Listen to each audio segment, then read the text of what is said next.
Shalom, Bapak Ibu Saudara. Kita teruskan studi kita kristalisasi, masih kitab Keluaran, dan kita hari ini ambil dulu tema mengenai Musa. Tentu bukan berarti seluruh kehidupan Musa kita akan bahas. Hanya beberapa poin aja yang terungkap juga dalam kitab Keluaran ini, karena ini kita studi kristalisasi kitab Keluaran. Walaupun tentu kita minta bantuan juga ya, beberapa ayat dari kitab-kitab lain. Kita akan bahas mengenai 3 hal aja dalam kehidupan Musa yang saya rasa ini penting. Yang pertama, ketika Musa di Mesir, dia berusaha menolong ya seorang Israel, seorang Ibrani yang berkelahi ya, dan dia membunuh orang Mesir ya. Jadi ada perkelahian antara Ibrani dan Mesir, itu dia bunuh orang Mesir dan dia sembunyikan mayatnya. Besoknya ketemu lagi dia dengan orang Israel. Dia pikir masalah itu enggak ketahuan. Tahu orang Israelnya ini ngomong, Israel dengan Israel ya ribut. Terus Musa bilang, kenapa kalian kan bersaudara kok ribut? Terus yang orang bersalah ini bilang, siapa yang ngangkat kamu jadi hakim? Apa kamu membunuh aku seperti kemarin kau bunuh orang Mesir itu? Nah, Musa takut dia, berarti masalah ini sudah ketahuan. Dan Firaun juga berusaha mau bunuh dia ya. Akhirnya Musa lari. Ini peristiwa di Mesir adalah peristiwa di mana Musa membela bangsanya dengan tangan. Saya menyebutnya tangan daging. Nanti kita akan melihat bagaimana Musa dibentuk 40 tahun di padang gurun dan dia dikasih tongkat yang merupakan simbol daripada otoritas Elohim ya. Ini poin pertama, kita akan bahas mengenai perubahan dari tangan daging menuju tongkat Elohim ya. Nanti langsung di setiap poin ini kita langsung masukkan aplikasi kita ya. Bagaimana dalam bahasa Kristenan tangan daging dengan antara otoritas manusia dengan otoritas Tuhan bercampur dia. Kemudian kita poin kedua, kita akan melihat peristiwa di mana Musa jadi dilarang lah ya, tidak masuk ke tanah perjanjian karena peristiwa di Masa dan Meriba. Nanti kita akan melihat ini mengapa demikian ya. Kemudian poin ketiga, kita akan bahas juga mengenai Zipora yang waktu itu banyak orang kurang memahami ketika Musa dari rumah mertuanya itu mau ke Mesir mengeluarkan bangsa Israel. Di tengah jalan itu Musa mau dibunuh. Tuhan yang mau membinasakan dia.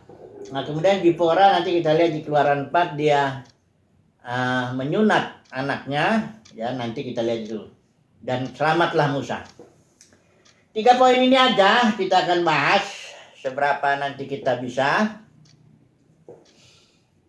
Yang pertama, sebagai pendahuluannya, Musa ini memang dia sudah dari awalnya pun dia sudah sudah dibentuk Tuhan ketika dia di Mesir sebagai anak putri Firaun. Dia diangkat itu kan. Nah, kalau kita melihat coba ya, Ibrani pasal 11, ini Musa dikatakan pahlawan iman tentunya. Dia dikatakan begini, ayat yang ke-24. Dengan iman setelah menjadi besar, ini Musa ini sebenarnya dididik dalam segala hikmat dan pengetahuan di Mesir itu.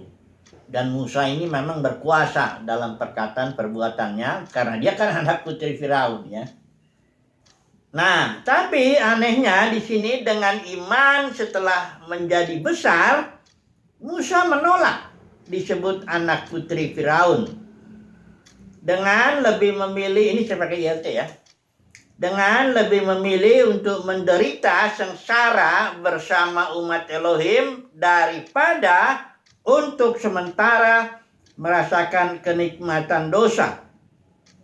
Karena menganggap kehinaan Kristus lebih besar kekayaannya daripada harta benda di Mesir. Sebab dia memandang kepada upah. Tentu upah yang dimaksud di sini adalah upah bukan yang di dunia.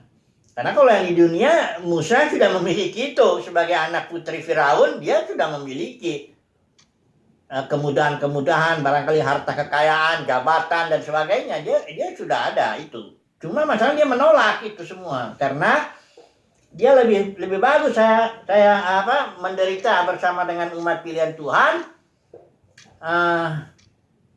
Dia sudah ada suatu hati yang mencintai Tuhan dan umatnya, karena dia mengarahkan kepada upah, yaitu tentu di kehidupan yang mendatang, ya, bukan upah di dunia ini, ya.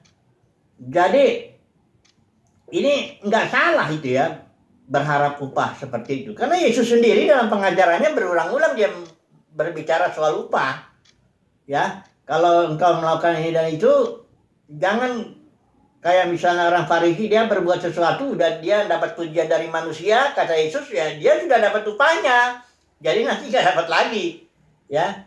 Jadi berbahagialah orang kalau dia berbuat sesuatu, melayani Tuhan, ini dan itu, dia kerjakan sesuatu ya dengan hati tulus, tapi dia nggak mendapat upahnya di dunia ini. Berarti upahnya nanti. Jangan juga saudara berharap kalau orang melayani sudah dapat di sini sambutan, pujian, sudah dapat uang, jabatan, sebagainya, semuanya udah kenyamanan. Terus nanti dia nggak boleh berharap lagi ada upah nanti di sana, ya, karena sudah didapatkannya di dunia ini. Itu pengajaran Yesus sendiri ya.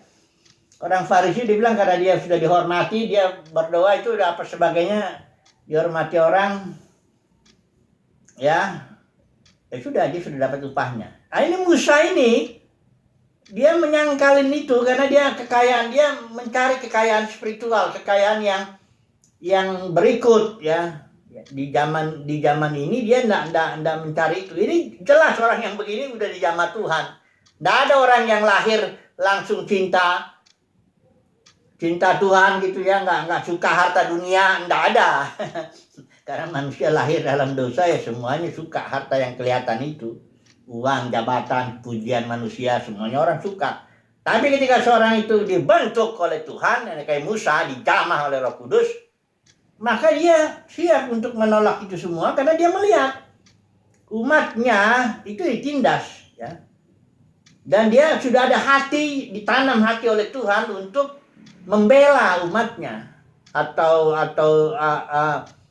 Karena waktu dia menolong Israel, dia pikir Israel itu ngerti ya orang bahwa Tuhan pakai dia untuk menyelamatkan bangsa itu. Ya, tapi disinilah yang harus kita melihat ini, kita masuk poin ini nih, tangan daging dengan tongkat Elohim. Musa melakukan itu, memang betul hati Musa itu sudah dijamah Tuhan. Dia sudah lebih mencintai harta surgawi, katakanlah begitu ya, ketimbang harta Mesir itu. Dia sudah punya hati lah terhadap umat Tuhan. Dia ingin membebaskan umat Tuhan, menyamakan dirinya, mengidentifikasikan dirinya dengan orang yang umat Tuhan yang waktu itu sengsara, susah. Ini jelas dia sudah dijamah Tuhan. Tapi ada satu yang belum dia dibentuk Tuhan. Dia masih menggunakan tangan daging, tangan kekuasaan manusiawi, ya, atau otoritas manusiawi, kayak gitulah. Musa masih menggunakan itu. Dalam pekerjaan Tuhan, seseorang bukan hanya harus dipanggil, tapi juga ketika dia melakukan panggilannya, menjalankan panggilannya, dia harus melakukan itu dengan kekuatan dari Tuhan. Gak boleh dengan tangan daging, dengan kekuatannya sendiri, ya. Nah, untuk itu Musa perlu dibentuk. Nah, dia begitu ketahuan sama Firaun, dia mau apa? Dia lari. Ya, lari dia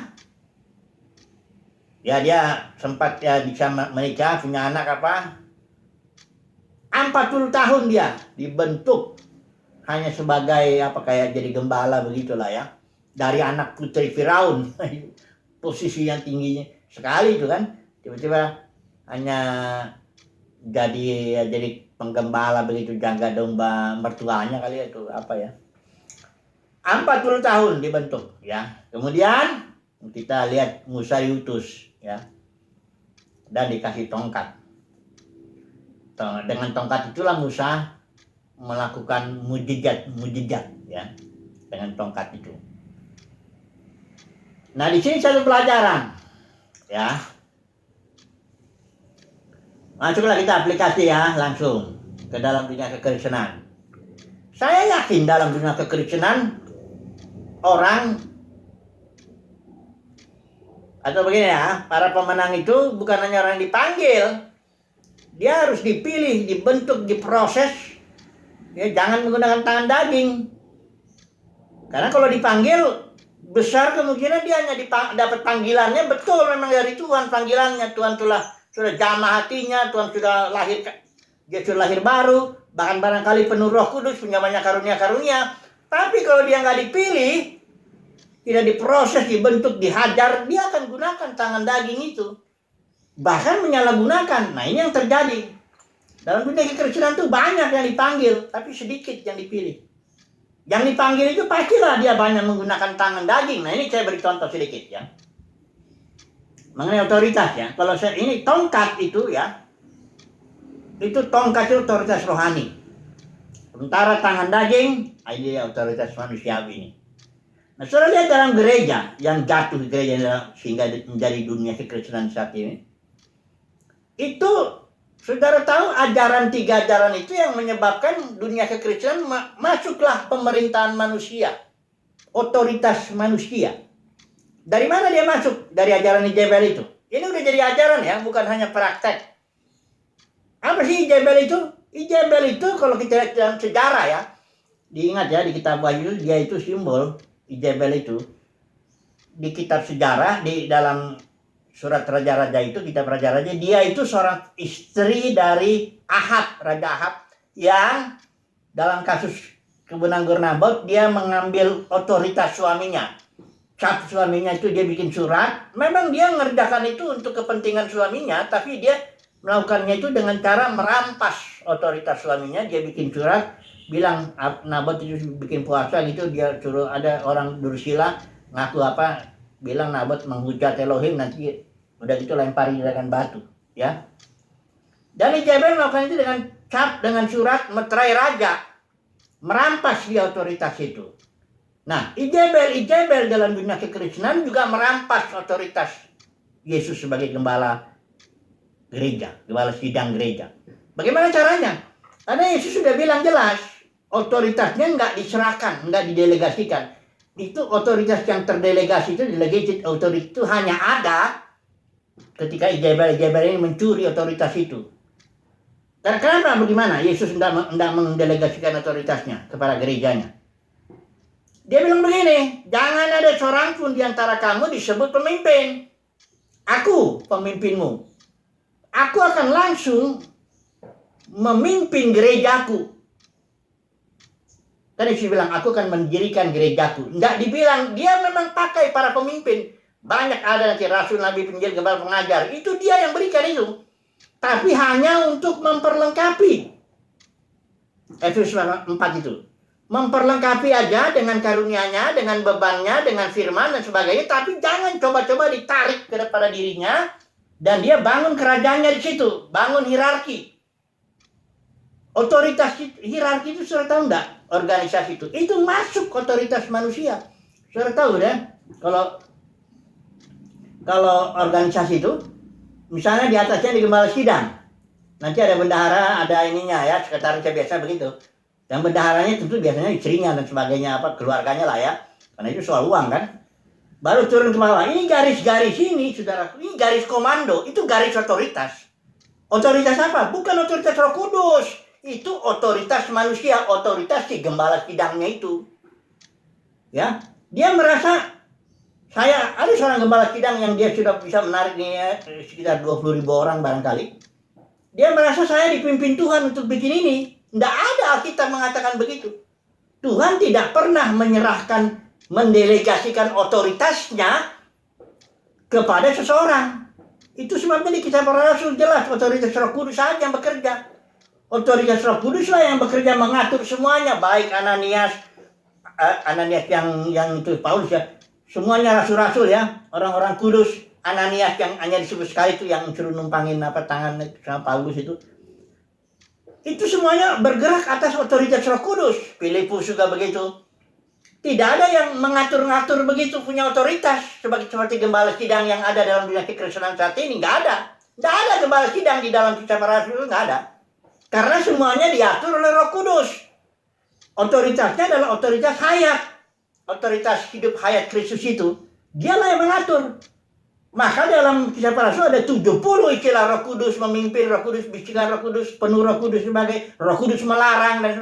Karena apa? Otoritas Yesus sebagai gembala, sebagai kepala gereja tidak pernah didelegasikan kepada para pemimpin. Bukan berarti nggak ada para pemimpin. Para pemimpin ada, rasul, nabi, penginjil, gembala, pengajar. Tapi mereka tidak punya otoritas atas umat Tuhan. Kenapa sekarang dalam dunia kekristenan kok begitu? Sekarang para pemimpin denominasi punya otoritas atas umat Tuhan. Dia bisa mencat, bahkan bisa mencat wakilnya. Karena memang itu bukan gereja Yesus itu gerejanya dia. Oh, hartanya harta dia kok, asetnya aset dia, semuanya milik dia kok, ya.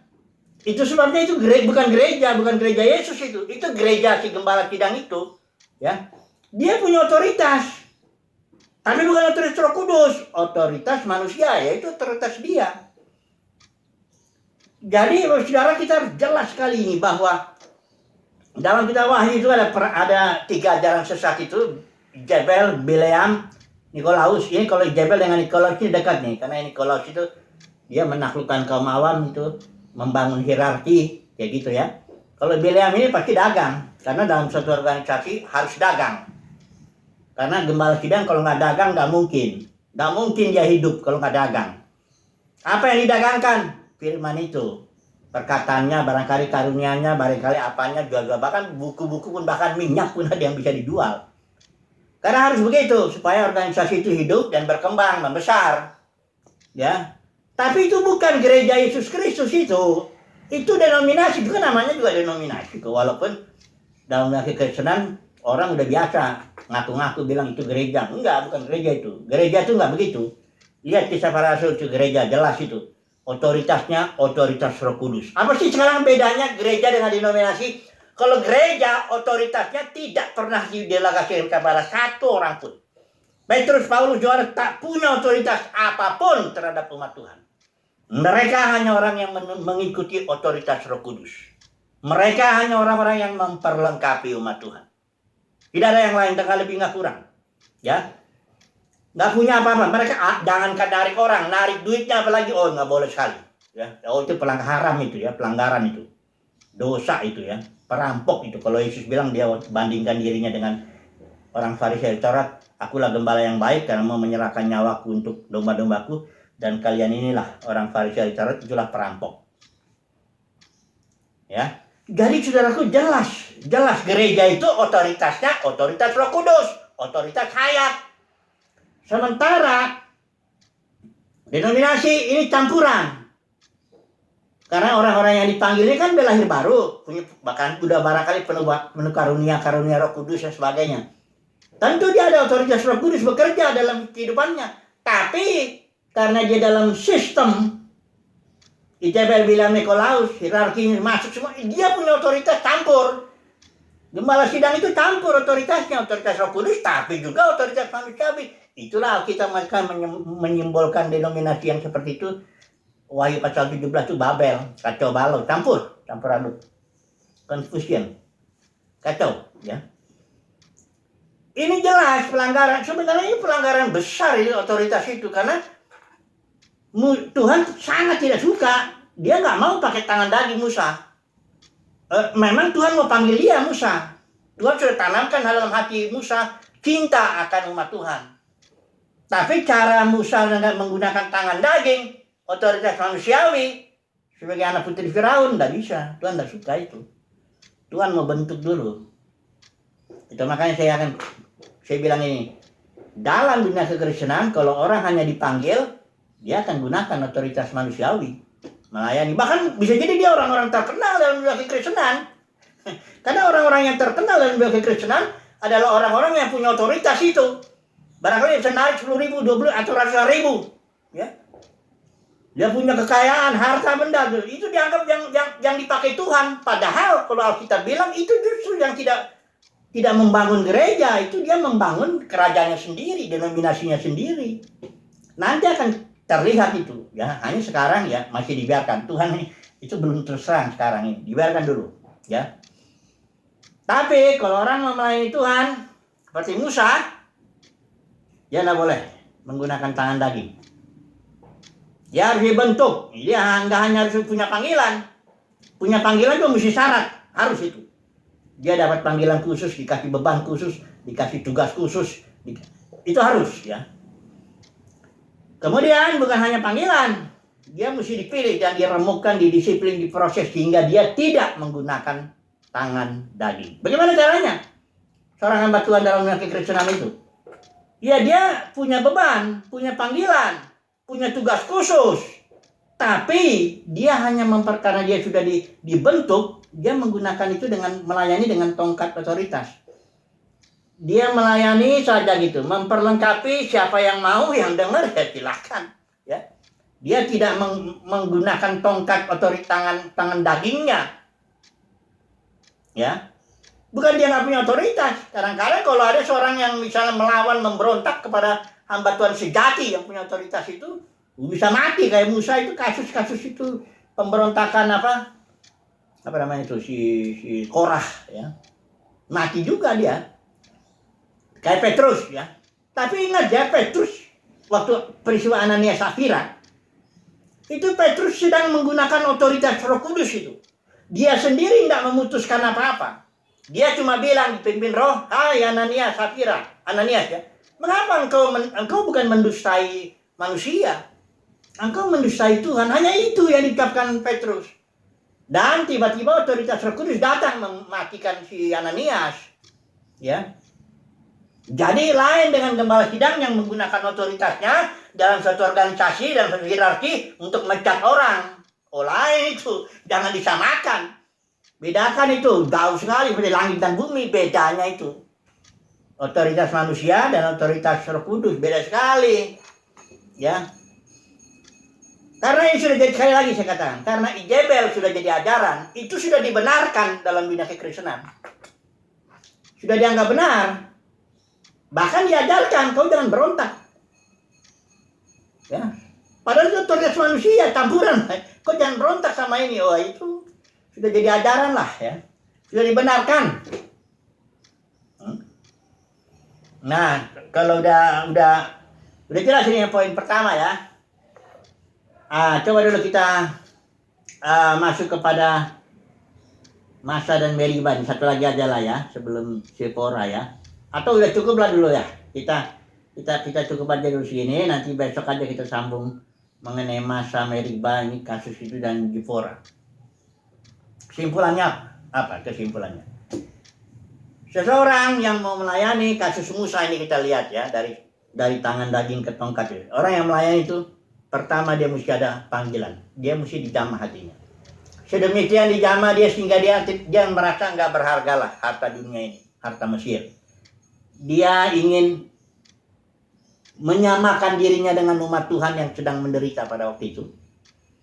Dia juga berharap upahnya nanti upah surgawi. Ya, dia arahkan hatinya itu enggak ke dunia ini. Enggak. Kalau orang dipanggil, harusnya adalah beban khusus, tugas khusus, hatinya juga dijamah. Ya, kalau hatinya masih dari awal pun udah cinta dunia, cinta uang, cinta jabatan, cinta pujian manusia, ini saya nggak yakin itu panggilannya, tapi nggak tahu lah, itu terserah lah. Ya, karena dalam dunia kekristenan banyak sekali yang begitu. Ya, masuk ke dalam dunia kekristenan dengan motif yang begitu. Cari uang, cari jabatan, cari apa, macam-macam itu. Nantilah Tuhan sendiri yang mengurusnya itu ya, menghakimi yang begitu ya. Tapi yang jelas orang yang dipanggil Tuhan itu pasti dia ada sesuatu tugas khusus, panggilan khusus, dia ada suatu beban khusus, dan hatinya seperti Musa mengarahkan diri kepada upah surgawi. Ya, itu satu. Nah, bukan hanya dipanggil, karena nanti dalam pelayanan dia akan gunakan tangan daging itu. Dia harus dibentuk dulu. Sebagai orang yang dipilih, dia harus dipilih untuk dibentuk, diproses. Padang gurun itu disiplin Tuhan itu. Simbol. 40 tahun dihajar dulu Musa, sedemikian sehingga dia tidak lagi mau gunakan tangan daging. Dia mau pakai tongkat aja. Tongkat otoritas. Ya, ini kesimpulannya ya. Dalam dunia, saudara, dan kalau kita dipanggil Tuhan, kita mesti ada beban, ada tugas, ada hati lah ya.